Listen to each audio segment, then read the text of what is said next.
In today's world, being strong is not enough. Being aware, prepared, and trained is essential. So learn self-defense today and stay safe.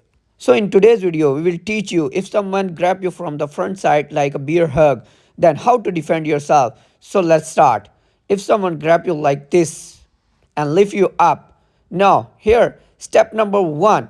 First, you will resist yourself and keep your leg on his knee and push his knee with your foot like this. When his balance is going to be out, watch again. Keep your leg under his knee like this and push his knee. When his balance is going to be out, now keep your leg fastly like this and throw him down like this way, as you can see. Now I'll show you this technique from the other side. When you grab, yes, step 1, lose your balance and take side position. Now keep your leg back on his knee and throw him down. And punch.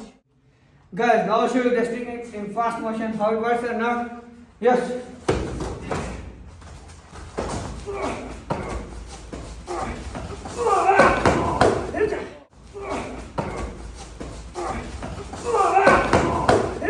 Guys, what about this technique? If you like, then press the like button, subscribe our channel and share our video with your friends, and don't forget to press the bell icon. Thank you.